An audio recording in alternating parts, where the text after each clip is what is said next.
Chen adjusted the strap of her father's oversized desert camouflage jacket as she walked through the glass doors of Lincoln High School.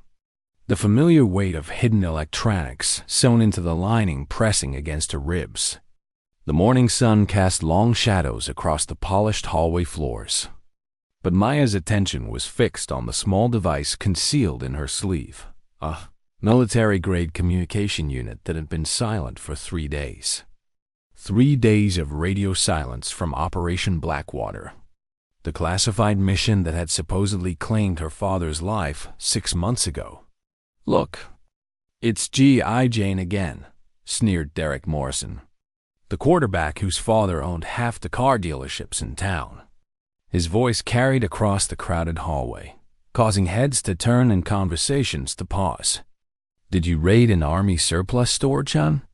Or are you still playing pretend soldier?" Maya kept walking, her combat boots making soft thuds against the linoleum. She'd learned to tune out the mockery, but today felt different. Today, the encrypted burner phone hidden in her cargo pocket had vibrated twice during her walk to school too short. Pulses that meant standby for transmission. Her father had taught her the signal patterns when she was 12, back when she thought it was just another one of his military games. The first period bell rang, and Maya slipped into her AP chemistry class, taking her usual seat in the back corner, where she could monitor both the door and the windows. Mrs. Patterson was already writing molecular formulas on the whiteboard, her voice droning about covalent bonds and electron sharing. Maya pulled out her notebook, but instead of taking notes, she sketched the layout of the school's communication infrastructure: radio towers, cell repeaters, emergency broadcast systems. Information her father had made her memorize, just in case. At 9:23 a.m., her sleeve buzzed. Maya glanced around the classroom, ensuring no one was watching.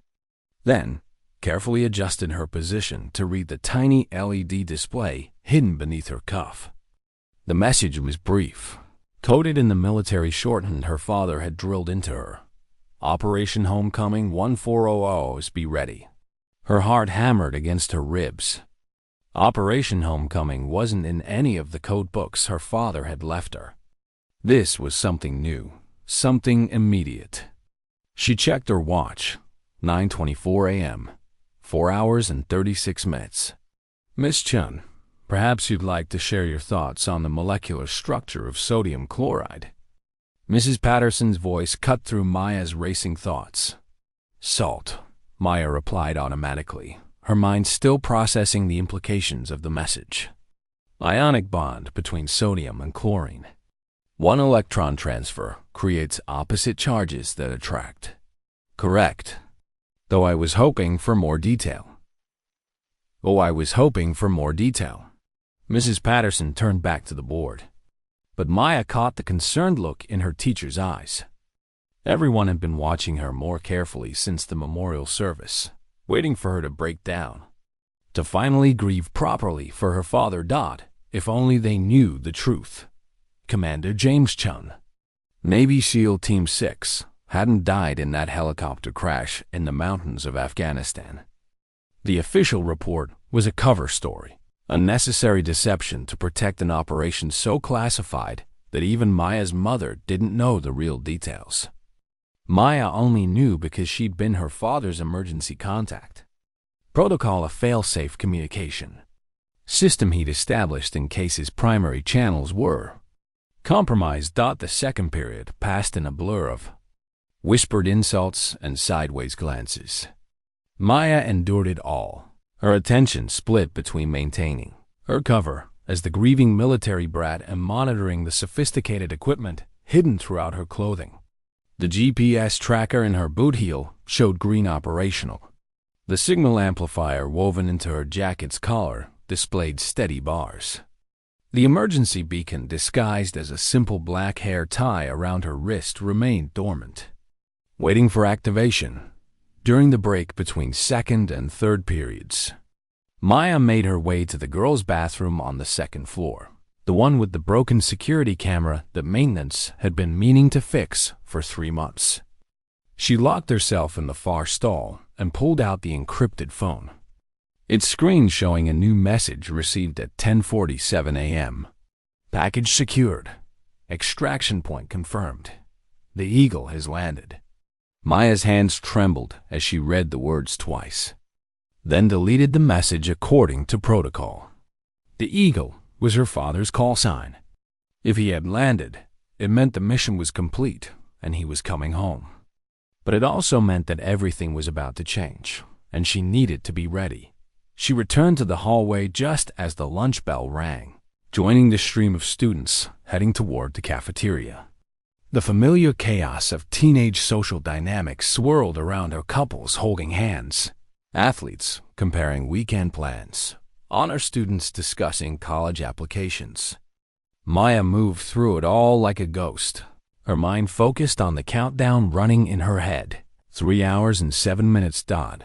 The cafeteria smelled of industrial pizza and disinfectant. Maya grabbed a tray and loaded it with food she had no intention of eating, then found an empty table near the emergency exits.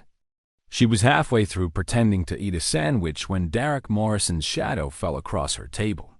"Hey, Army girl," Derek said, his voice loud enough to attract attention from nearby tables. "I've got a question for you." Maya looked up, meeting his eyes with the steady gaze her father had taught her. "What?" "My dad was talking to some guys at the VFW last night, and they said your father was just some desk jockey who got himself killed playing hero." Derek's friends gathered behind him, sensing entertainment. "So why do you keep wearing all that military gear? You trying to honor a fake soldier?" The cafeteria had grown quieter, conversations pausing as students sensed drama brewing. Maya felt the familiar burn of anger in her chest, but she also felt something else, a cold, calculating calm that reminded her of her father's demeanor before a mission. "My father served his country," Maya said quietly, her voice carrying despite its low volume. "That's all you need to know." Derek laughed, a harsh sound that echoed off the cafeteria walls. "Served his country?" "Lady, he got himself blown up because he didn't know what he was doing. And now you're walking around here like some kind of military princess, wearing his old clothes like they mean something." Maya stood slowly, her chair scraping against the floor. Around them, students pulled out phones, sensing that something significant was about to happen. But Maya wasn't planning to give them the breakdown they expected. Instead, she checked her watch. 12:47 p.m., 1 hour and 30 minutes. "You're right about one thing, Derek," Maya said, her voice steady and clear. "These clothes do mean something. More than you could possibly understand." She picked up her untouched lunch tray and walked away, leaving Derek and his audience confused by her lack of reaction. But Maya wasn't retreating. She was moving to the next phase of her preparation. Because in 1 hour and 30 minutes, everything Derek Morrison thought he knew about Maya Chen, about her father, and about what it meant to serve, was going to change forever. As she dumped her tray and headed for the exit, Maya's sleeve buzzed one more time. She didn't need to check the message to know what it said. The final countdown had begun. Maya slipped through the side door of the school's maintenance building, her heart pounding as she climbed the narrow metal stairs leading to the radio tower access point. The rusty steps creaked under her weight, but she moved with practiced silence, a skill her father had taught her during their weekend camping trips that were actually survival training exercises. At the top of the stairwell, she produced a small tool from her boot and quickly picked the lock. Another lesson from Commander Chen's unconventional parenting methods. The radio equipment room was cramped and dusty, filled with outdated broadcasting gear that the school district had forgotten about years ago. But hidden behind a false panel that Maya had installed 3 months ago was something far more sophisticated. A military-grade communication array that could intercept and transmit on frequencies most people didn't even know existed. Maya powered up the system. her fingers dancing across controls she'd memorized through countless practice sessions. The equipment hummed to life, and immediately she began picking up chatter from various military channels. Most of it was routine supply requests, weather reports, training schedules. But on frequency 247.8, she found what she was looking for. Raven Base, this is Eagle 1. Package delivery confirmed for 1400 hours. Repeat, package delivery at designated coordinates, 1400 hours. Copy, Eagle 1. Ground team standing by. Weather conditions optimal. You are cleared for approach. Maya's breath caught in her throat. Eagle 1, her father's call sign. He was really coming home, and he was bringing something or someone with him. The package could be intelligence, rescued personnel, or evidence that would vindicate his supposed death and expose whatever conspiracy had forced him into deep cover. She quickly activated the signal, beacon hidden in her hair tie, sending a brief pulse that would confirm her position to any military GPS systems monitoring the area. Then she began the delicate process of hacking into the school security network, not to disable it, but to ensure she could monitor who might be watching her. What she saw on the security feeds made her blood run cold. Principal Martinez was in his office, but he wasn't alone. Two men in dark suits sat across from his desk, and one of them was pointing at a tablet displaying Maya's school photo. She couldn't hear the conversation, but their body language suggested urgency, concern, and something that looked like fear. Maya switched to another camera feed and saw something even more disturbing. Derek Morrison and three of his friends were climbing the same maintenance stairs she'd just used. They must have followed her, probably planning another humiliation. But their timing couldn't be worse. In 47 minutes, this entire area would become a military operation zone. She quickly began shutting down the communication equipment, but not before intercepting one more transmission that made her hands freeze on the controls. Be advised, Eagle 1, we have possible hostile surveillance at the extraction point. Unknown parties may have compromised the operation. Proceed with extreme caution. Hostile surveillance. Maya's mind raced through the possibilities. Had Derek's harassment attracted the wrong kind of attention? Were the men in suits connected to whatever had forced her father underground? Or was there something else, something bigger that she didn't understand? The sound of footsteps on the metal stairs below snapped her back to immediate reality. Derek and his friends were almost at the top, and she could hear their voices echoing in the stairwell. I'm telling you, she comes up here every day, Derek was saying. Probably talking to her imaginary military friends on some walkie-talkie she bought at a toy store. This is so weird, even for Chen, another voice added. What if she's actually crazy? Like dangerous crazy? Maya finished securing the equipment and slipped out through the roof access door just as she heard Derek trying the handle of the radio room. She crouched behind an air conditioning unit, watching through a small window as the four boys entered the space she'd just vacated. See? Nothing but old junk, Derek said, but Maya could hear the disappointment in his voice. He'd been hoping to catch her in some embarrassing act, but the hidden panel was invisible unless you knew exactly where to look. Wait, what's this? One of Derek's friends had found something, a small piece of paper that must have fallen from Maya's pocket. It's got numbers on it. Looks like some kind of code. Maya's heart sank. The paper contained backup frequencies and emergency protocols. In the wrong hands, it could compromise not just her father's mission, but the safety of other operatives in the field. Probably just homework, Derek said, but he pocketed the paper anyway. Come on, let's get out of here. This place gives me the creeps. As the boys left, Maya remained hidden on the roof, her mind working through rapidly changing scenarios. She had 38 minutes until her father's arrival. Hostile surveillance was confirmed. Derek now possessed classified information, and she was trapped on a rooftop with limited options. She activated her emergency communication device and sent a brief coded message. Nest compromised. Possible intel breach. Advise. The response came back within seconds. Maintain position. Operation continues as planned. Trust the process. Trust the process. It was something her father used to say when training exercises went wrong, when plans fell apart, when the unexpected happened. It meant that even when everything seemed to be going sideways, there was still a larger strategy at work. Maya made her way carefully across the roof toward the main building, using maintenance ladders and service walkways that most people didn't know existed. From her elevated position, she could see the football field where her father would land in 32 minutes. She could also see something that made her stomach clench with worry.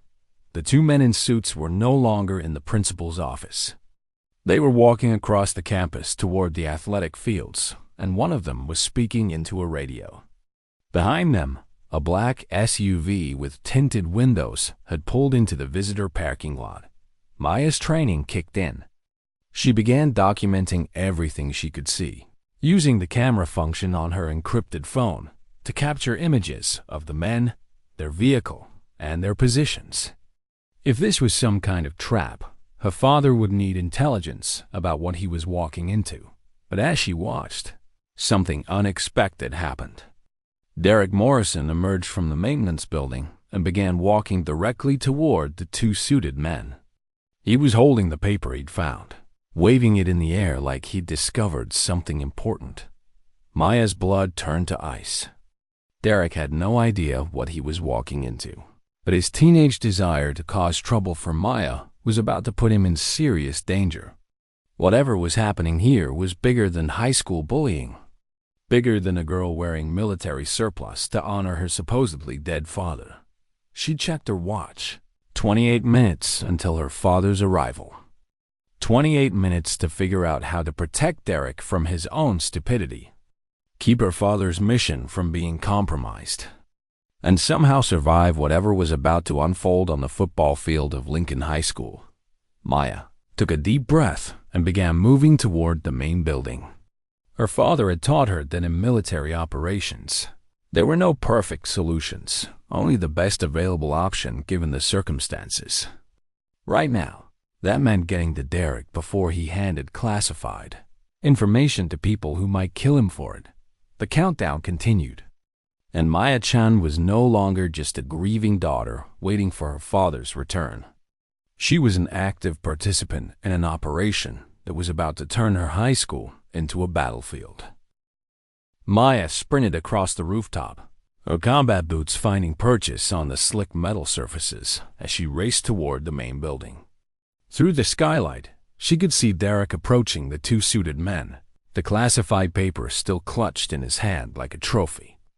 She had to reach him before he made a mistake that could get them both killed. She dropped through an emergency access hatch into the second-floor hallway, landing silently in a crouch. Students were streaming out of classrooms, heading to their next period, completely unaware that their school was about to become the center of a military operation. Maya pushed through the crowd, her eyes fixed on the exit doors that would take her to the courtyard where Derek was about to make the worst decision of his life. "Maya Chen, stop right there!" Principal Martinez's voice boomed across the hallway. Maya turned to see him striding toward her, his face flushed with anger and something that looked like fear. Behind him, a third man in a suit had appeared, younger than the other two, with the kind of alert posture that screamed federal agent. "Miss Chen, we need to talk, now." The agent's voice was calm but carried an unmistakable authority. "There are some questions about your recent activities that require immediate attention." Maya's mind raced. They knew about the radio equipment, probably had been monitoring her communications. But did they know about her father's mission? Or were they the reason he'd been forced underground in the first place? "I'm sorry, but I have to get to class," Maya said, backing toward the exit. "Maybe we could schedule something for later." "I'm afraid that's not an option." The agent stepped forward, his hand moving toward his jacket. Your cooperation would be appreciated, but it's not required." That's when the first explosion of sound hit. The thunderous roar of helicopter rotors filled the air, so loud and sudden that every window in the school seemed to vibrate. Students stopped in their tracks, looking around in confusion as the sound grew louder, closer, more intense than anything they'd ever experienced. Maya checked her watch. 1:58 p.m. Her father was 2 minutes early. "What the hell is that?" Principal Martinez shouted over the noise, but Maya was already moving. She sprinted toward the exit, the agent close behind her. As the sound of multiple aircraft filled the sky above Lincoln High School, she burst through the doors into the courtyard, just in time to see Derek Morrison standing frozen in the middle of the football field, the classified papers still in his hand, staring up at the sky with his mouth open. The two suited men who had been approaching him were now backing away, speaking urgently into their radios. But Maya's attention was fixed on the sky, where 3 massive Black Hawk helicopters were descending in perfect formation. The lead aircraft bore no visible markings, but Maya recognized the flight pattern. It was her father's signature approach, the one he'd described to her during their training sessions. The helicopters didn't just land. They executed a precision military insertion that sent students and teachers diving for cover. The lead Black Hawk touched down in the center of the football field with Derek Morrison standing less than 20 feet away, the rotor wash whipping his hair and clothes as he stumbled backward in shock.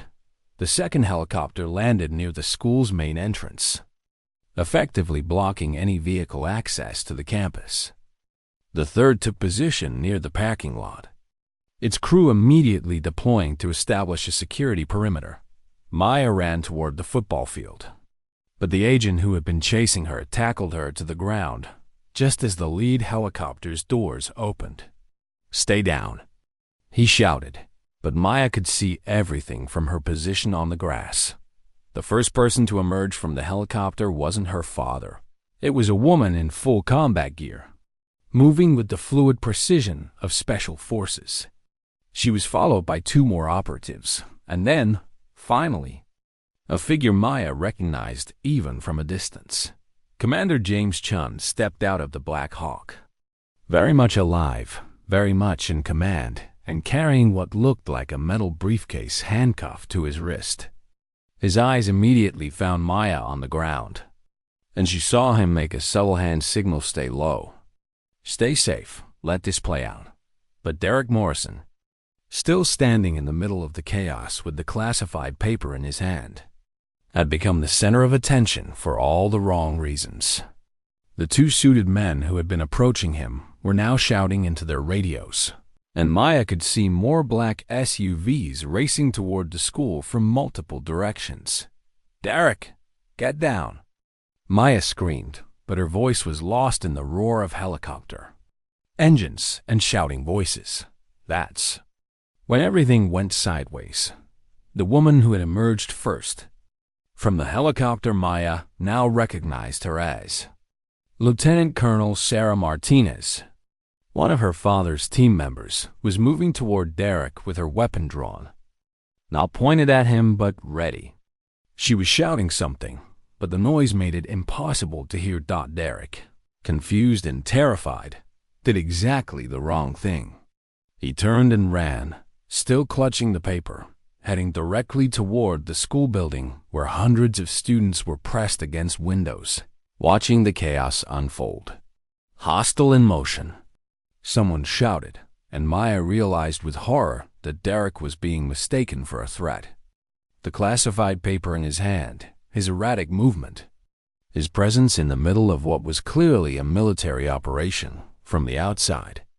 It looked like he was part of whatever conspiracy had forced her father underground. Maya broke free from the agent holding her and sprinted toward Derek, her voice cutting through the chaos. "He's just a student. He doesn't know anything." But her words were drowned out by a new sound, the distinctive whine of incoming aircraft. Maya looked up to see 2 more helicopters approaching, but these weren't part of her father's operation. They were black, unmarked, and coming in fast and aggressive. Commander Chen's voice boomed across the field, amplified by a portable speaker system. This is a classified military operation. All civilian personnel evacuate the area immediately. But it was too late for a clean extraction. The black helicopters were landing on the opposite side of the field, and armed figures in tactical gear were pouring out. Maya could see her father's team taking defensive positions. The metal briefcase still secured to his wrist.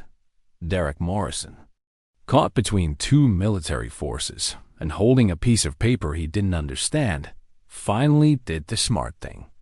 He dropped to the ground and covered his head. The classified document fluttering away in the rotor wash. Maya watched in fascination and terror as the paper was caught by the wind and carried directly toward her father's position.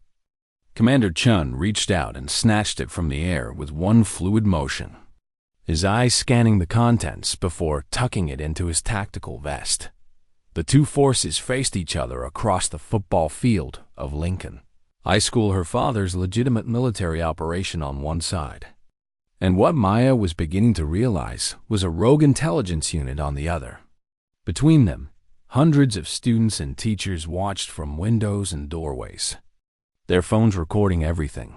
Maya's father caught her eye across the chaos and gave her another hand signal, one she recognized from their training. Get ready. This is about to get interesting. The storm had arrived, and Maya Chen was standing at the center of it. The standoff lasted exactly 47 seconds. Maya counted each one as she crouched behind an overturned lunch table that had been blown across the courtyard by the helicopter rotors. 47 seconds of two military forces facing each other across a high school football field, while hundreds of students watched through windows, their phones capturing every moment of what would become the most viral military footage in social media history. Then, Commander James Chen did something that changed everything.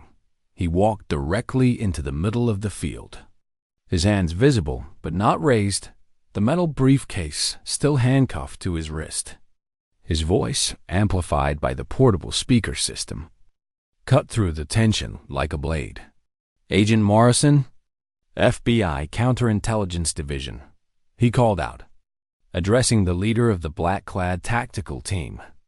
"I believe you've been looking for this." Maya's breath caught in her throat. Morrison, the same last name as Derek. She looked toward where Derek was still lying flat on the ground, then back at the tactical team leader, who was now removing his helmet to reveal a face that shared Derek's jawline and stubborn expression. "Commander Chen," Agent Morrison replied, his voice carrying across the field. "You've led us on quite a chase. 6 months of deep cover, and for what? To embarrass the Bureau in front of a bunch of high school kids?" Maya's father smiled, the same confident expression Maya had seen 1,000 times when he was about to reveal the punchline to an elaborate joke. "Not to embarrass anyone, Agent Morrison. To save your son's life."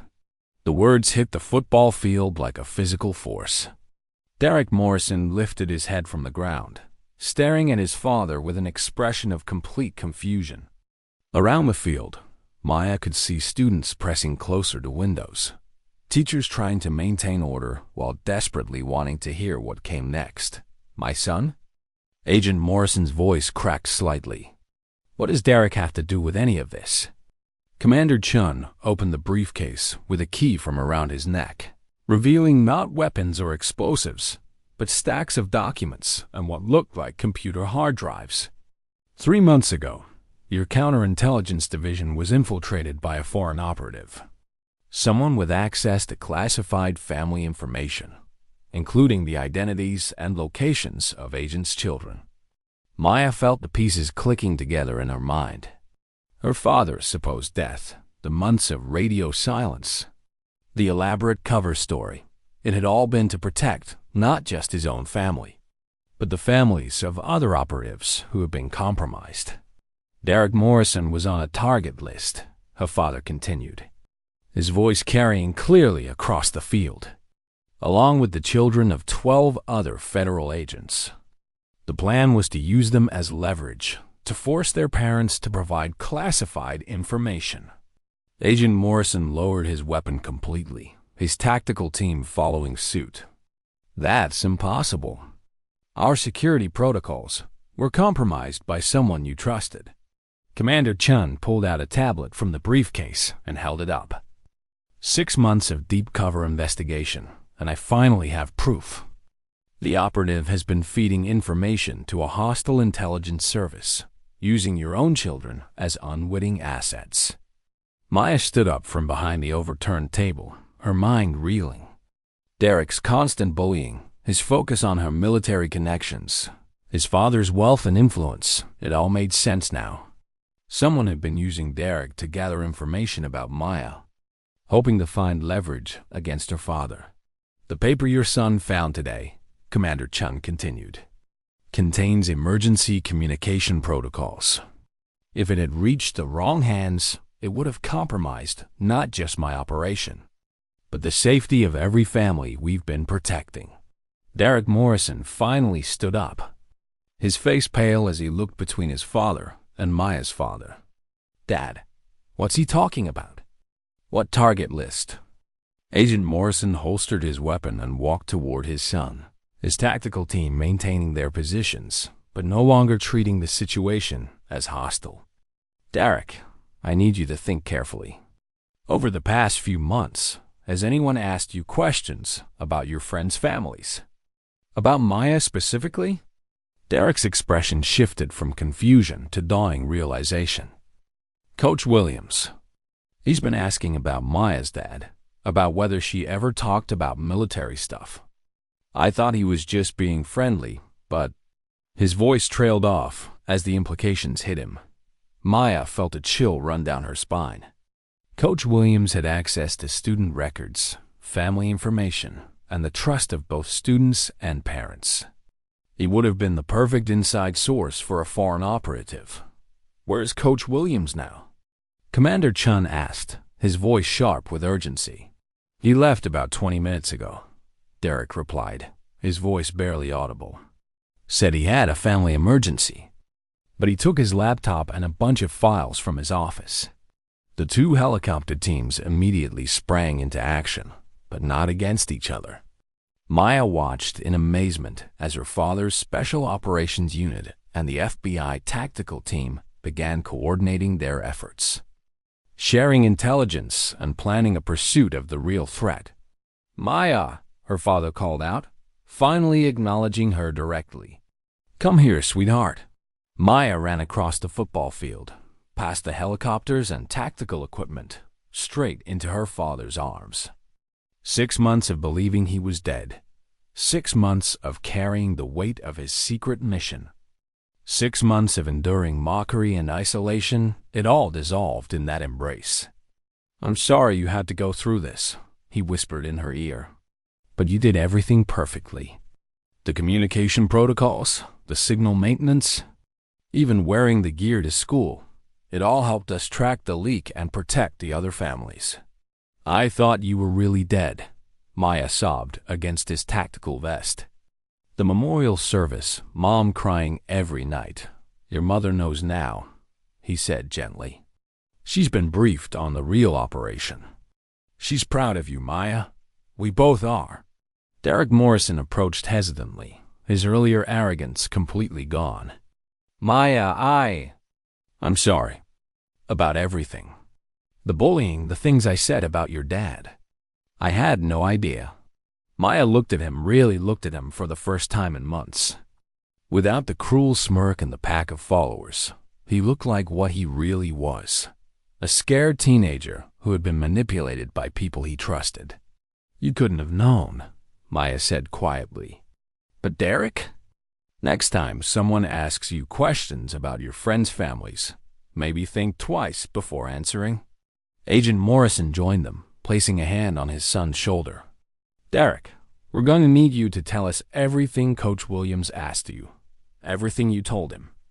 It's important. Will Maya be in trouble? Derek asked, surprising everyone.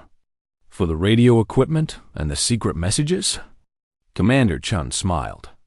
Maya Chen has been an unofficial asset in a classified operation to protect American families from foreign intelligence threats. She's not in trouble, she's a hero. As the helicopters began powering down and the tactical team secured the area, Maya looked around at the faces pressed against the school windows. Her classmates, her teachers, everyone who had watched her endure months of mockery and isolation, now understood that there had been so much more happening beneath the surface. Principal Martinez approached the group, his face a mixture of relief and bewilderment. Commander Chen, I think we're going to need to have a very long conversation about school security protocols. Agreed, Maya's father replied. But first, I think my daughter has some explaining to do to her chemistry teacher. She's missed quite a bit of class time for this operation. Maya laughed, the first genuine laugh she'd had in 6 months. I think Mrs. Patterson will understand. After all, I've been conducting a pretty advanced chemistry experiment in covert communications. As news crews began arriving, and the story of the girl who wore camo to honor her father became the story of the girl who helped save American intelligence families. Maya Chen finally understood what her father had meant when he said, "Trust the process." Sometimes the most important battles are fought by ordinary people doing extraordinary things, even when no one else understands why.